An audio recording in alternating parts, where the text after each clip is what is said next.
I'm a little curious here. Tell me, when you hear the term racism for sale, what first comes to your mind? When I saw this on a news headline, I couldn't help imagining how it is that racism has become some commodity for sale where consumers are obviously targeted. Funny, isn't it? But it's real.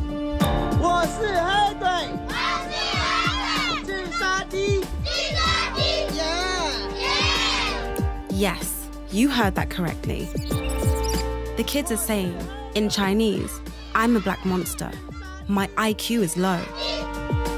This video was released in February 2020 on a Chinese social media account called, get this, Jokes About Black People Club. Did you see and hear that? Without further ado, let's delve into the occasion of the story. In February 2020, a shocking video began to circulate on Chinese social media, where a group of African children are being instructed by a voice off camera to chant phrases in Chinese. The kids repeat the words with smiles and enthusiasm, but they don't understand that what they're being told to say is, I am a black monster and my IQ is low. In February 2020, a shocking video surfaced in China. Off camera, someone is giving African children sentences to repeat.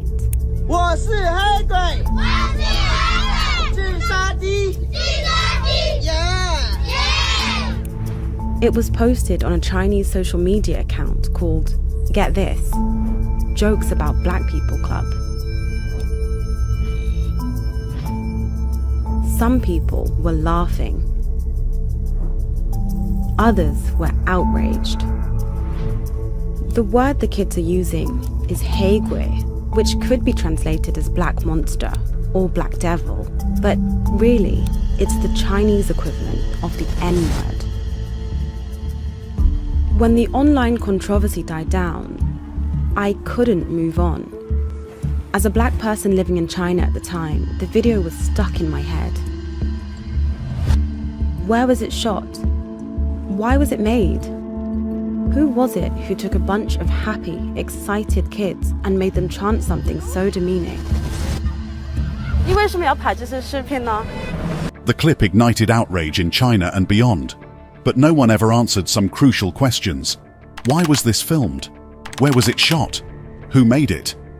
These questions, however, send BBC Africa Eye reporters Runako Selina and Henry Mango on a journey into a Chinese video-making industry that exploits vulnerable children across the continent.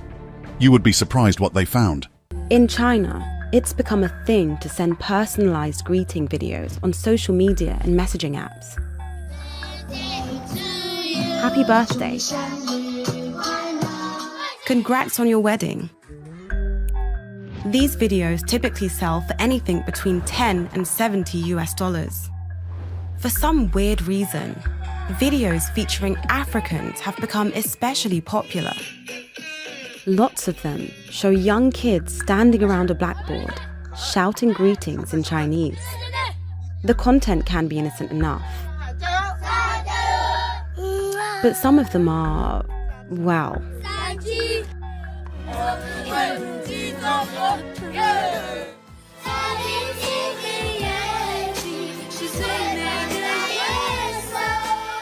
the low IQ video is the worst example we've seen, but it's part of a huge industry. What Runako Selina and Henry Mango had uncovered in their investigation was overwhelming.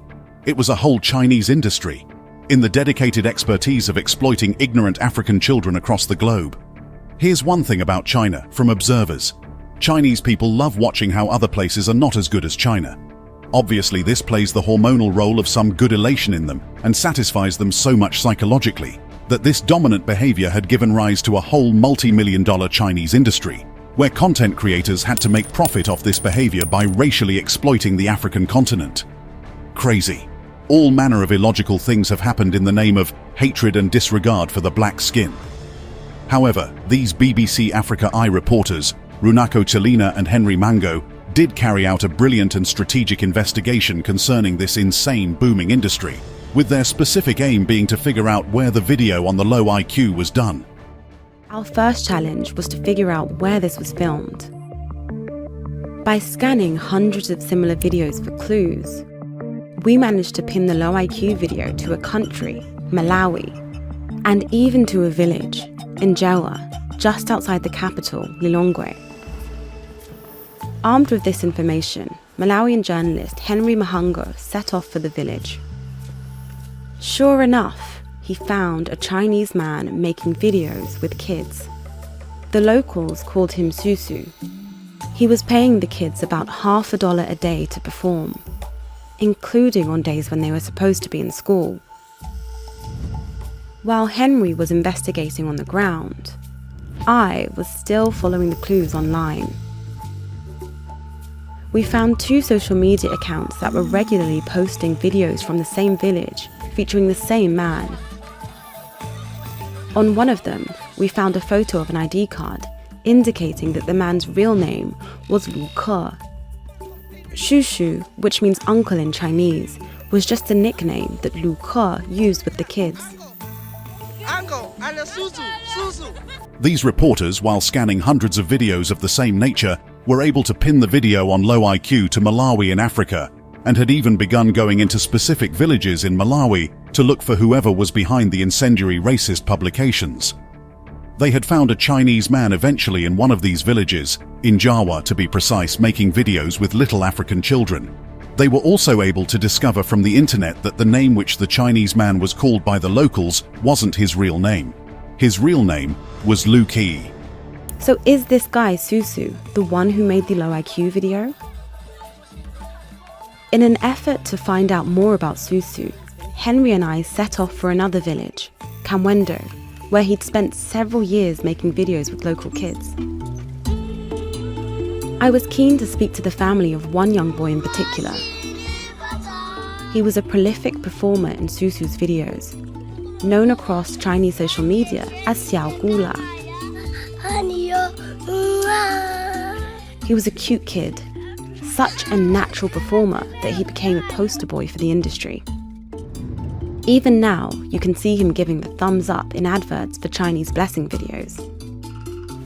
It didn't take long to find Xiao Gula and his mum. The boy's real name is Bright. He's now 6. The reporters had interviewed Bright and his guardians, but the report received wasn't good. Can you tell us anything about Shushu?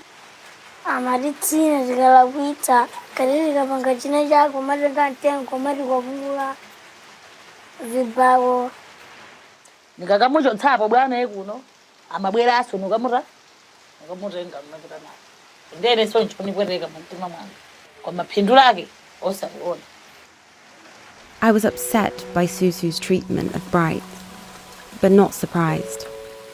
Again and again, he'd used these kids as props for his own ego, as poverty porn, as commodities that could be made to sing and dance for profit. We'd learned a lot about Susu and how he worked.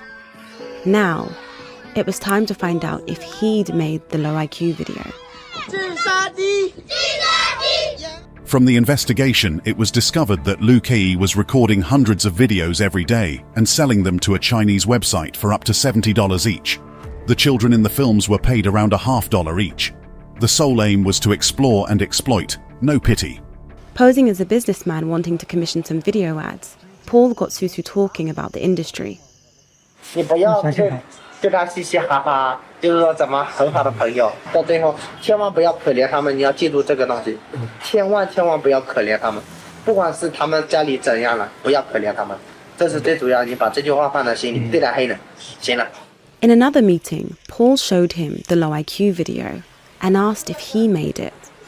这个，这是我的，这个是你的。He said this was mine. 这个是你的。哦，错，这个不是我的。Hold on. 跟我一块的那个朋友拍的，回去了。It looks as though he'd let a secret slip. 这个我建议你删掉。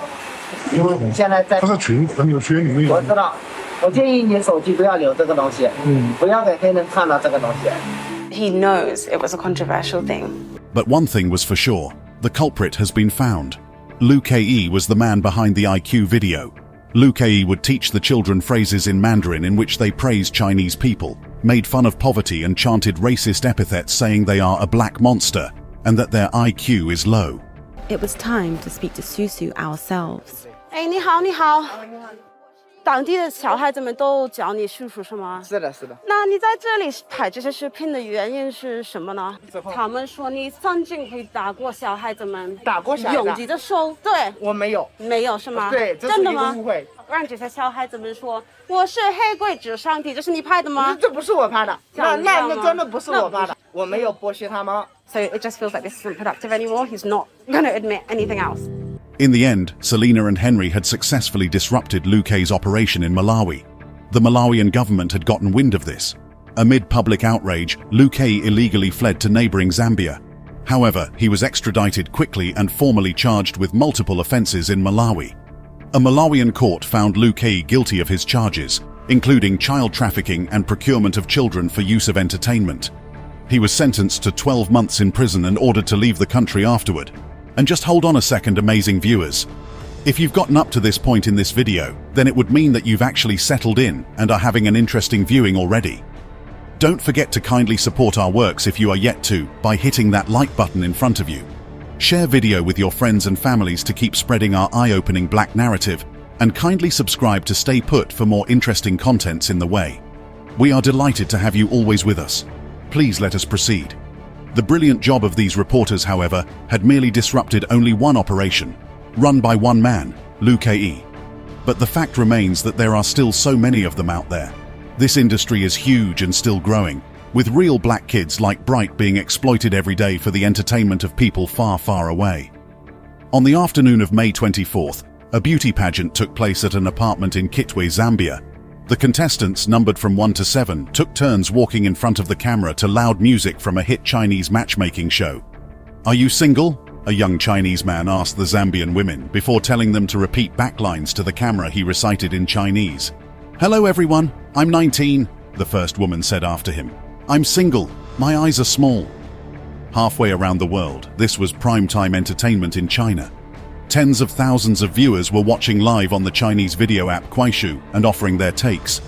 "All good, except too black," one person commented while the seventh woman was instructed to sing a song. "Number 5 has straight legs," another viewer remarked. The host, 28-year-old Cheng Wei, who accumulated close to 10 million followers across different Chinese social platforms under the handle African Mr. Hello, offered his own opinions after introducing the women. "This is not China but Africa," Cheng said. "Africans are inherently savage, barbaric, you know. They only have profits in their eyes." Cheng is one of many Chinese influencers overseas who made a fortune, promoting a sense of economic, cultural, and political superiority among Chinese fans by exploiting racist ideology, experts told Rest of World.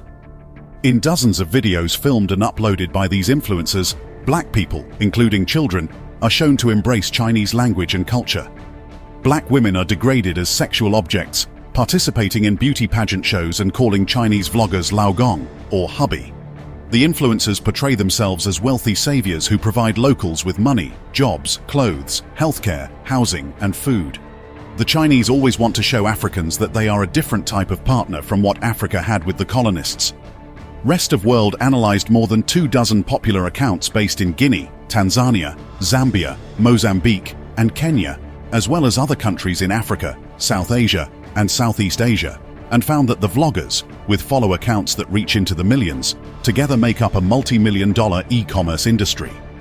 Part of China's live streaming e-commerce boom, experts say, was built on top of hours of racist and misogynistic content. During that particular 4.5-hour live stream, Cheng sold about $22,000 worth of t-shirts, facial wipes, and watches, according to tracking service Bihukankan. Although the vloggers often claim to be helping out in Africa, experts say their work essentially monetizes racial inequality. Chinese tend to think of themselves as targets of racism. They do not think about themselves as doers of racism, that they are also practicing racism to other people. But they are, said Sheng Zhu, a researcher at the University of Michigan, who specializes in Chinese digital media.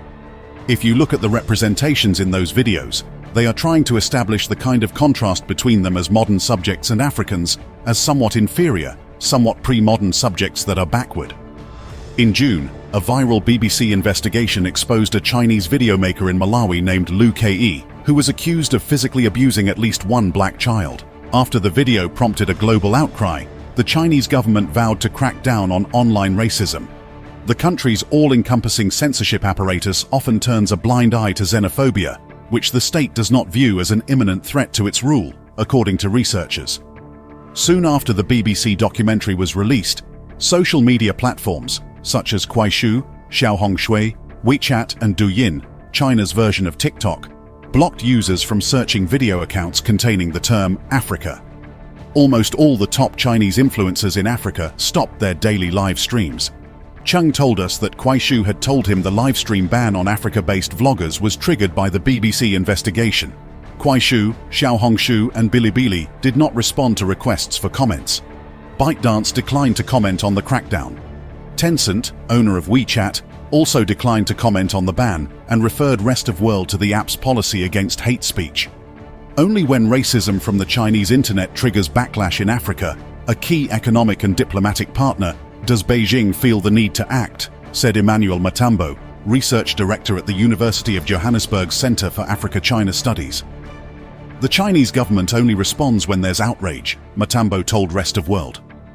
The Chinese always want to show Africans that they are a different type of partner from what Africa had with the colonists.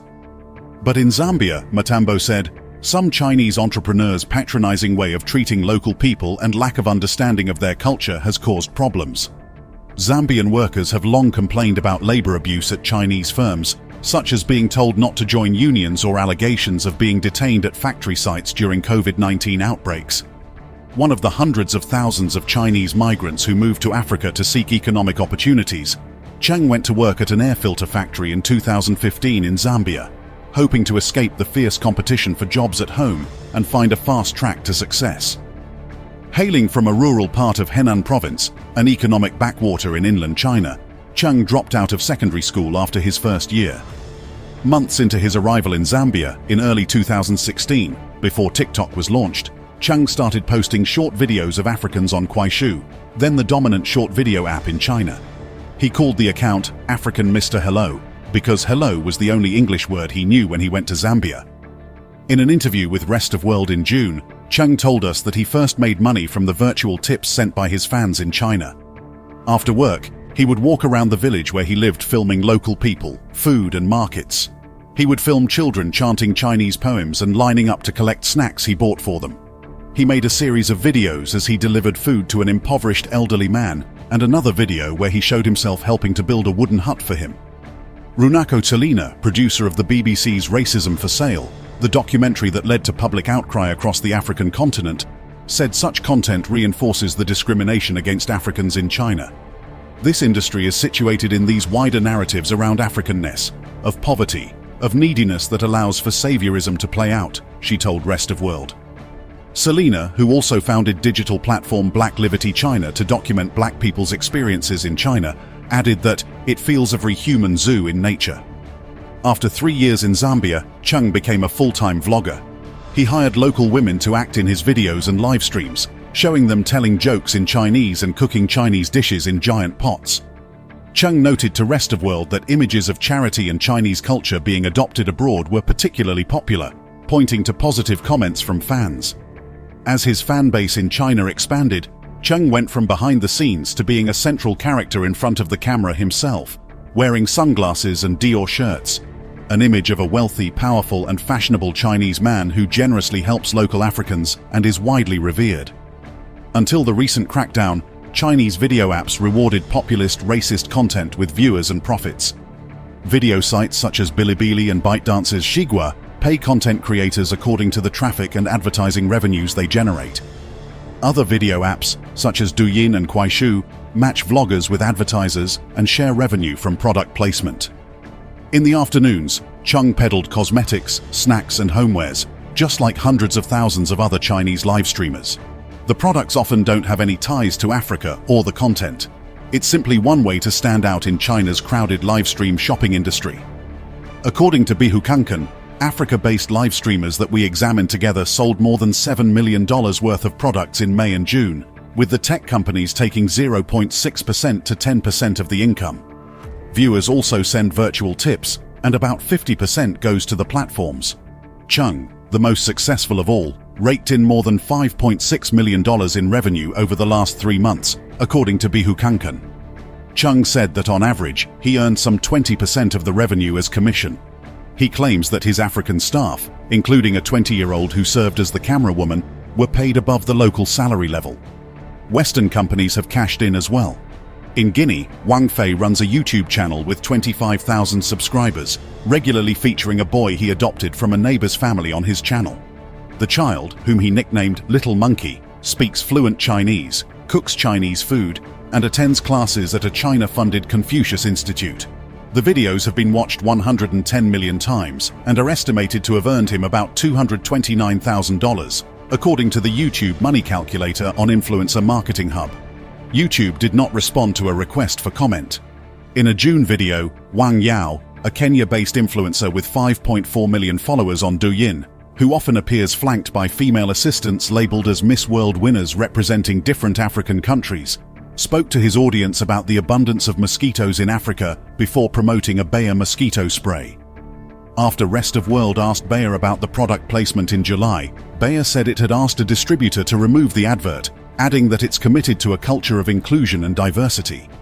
In China, racially charged nationalism has been on the rise over the past few decades, as the Communist Party mobilizes people's pride toward belonging to a homogeneous Chinese nation, and frames itself as leading its rejuvenation against Western hegemony. Kun Huang, a Cornell University researcher who specializes in race and blackness in Chinese culture, says images of Chinese men wielding power in Africa plays up to a desire to see their own nation, instead of Western countries, projecting influence over others. When asked about the beauty pageant in May, the vlogger said he had paid the contestants and offered them a nice meal in exchange for their appearances. The winner of the show, Chung said, had joined his staff as a cook who occasionally performed in the videos. Chung told Rest of World he believed his business was saving Africans from poverty. "I changed their fate," he said of his local employees. "I gave them new lives. They also made me successful. It's reciprocal." Despite the crackdown, Chung's pages are still live, as of publication.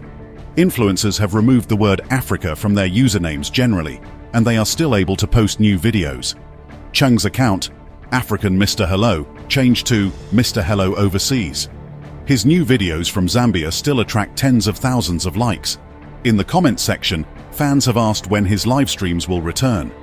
"Chinese people love watching how other places are not as good as China," Chung told Rest of World, arguing that he had portrayed Africa in a truthful way. "If you film some advanced stuff here, people might not like watching. They would rather see lives that are worse than their own." In closing, we've peeled back the layers of racism for sale, exposing the insidious ways prejudice can be embedded in systems and marketed as normalcy. It's a bitter truth, but acknowledging it is the first step towards dismantling it. Racism relies on stereotypes. Let's challenge assumptions, celebrate diversity, and educate ourselves and others about the true value of every person. Remember, the price of inaction is far too high. It's the pain of denied opportunities, the fear of targeted violence, the erosion of a just society. Racism for sale preys on division, but we can choose unity. Let's invest in building bridges, not walls. Support organizations fighting discrimination. Educate ourselves and others about the history and ongoing impact of racism. Engage in open dialogue, fostering understanding and empathy. That brings us to the end of yet another interesting video segment. We certainly look out for what you must be thinking right now from all of this in the comments section. Do keep in mind that we are always delighted to hear your thoughts. And support our works also by hitting on that like button in front of you. Share with your friends and families to keep spreading our eye-opening black narrative, and subscribe to keep getting notifications, whilst you also keep the channel growing. We are very pleased to have you. Thank you for watching.